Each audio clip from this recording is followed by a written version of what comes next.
Yan, Merry Christmas everyone. It's me again, Ate Jackie. May the Lord God bless you. So mananalangin po tayo dahil ito ay Pasko, Kapaskuhan, 'di ba? Manalangin po tayo, makipag-isa po tayo dahil ang spirit of Christmas is to worship God.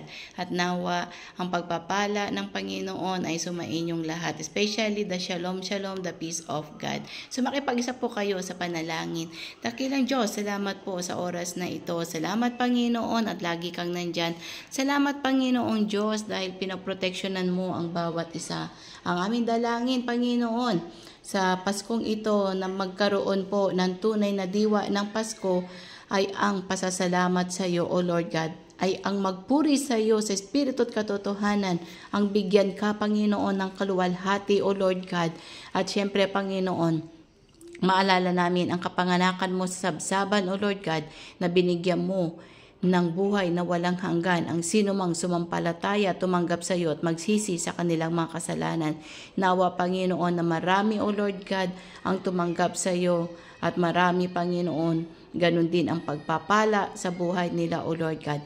Father, dalangin po namin na basbasan mo ang bawat tahanan na nagsiselebrate ng Kapaskuhan, O Lord, ang bawat pamilya, Panginoong Diyos, ang mga sakit, dalawin mo at pagalingin, O Lord God, ang walang makain, bigyan mo, Panginoong Diyos, at patuloy na ikaw ang kumilos, O Lord God, sa kanilang mga tahanan, at ganun din ang mga broken family na iayos mo, O Lord God, ang mga sadness ngayon, bigyan mo ng joy, O Lord God, at ganun din, Panginoon, kung ano man ang mga prayer request nila, granted it in your perfect time, O Lord God.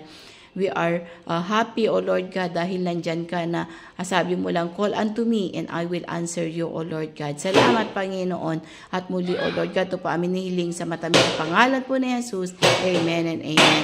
So muli po, Shalom Shalom. May the Lord God bless you po. At nawa nasa mabuti kayong kalagayan. And of course, pagpalain po kayo ng ating Panginoon. Bye for now.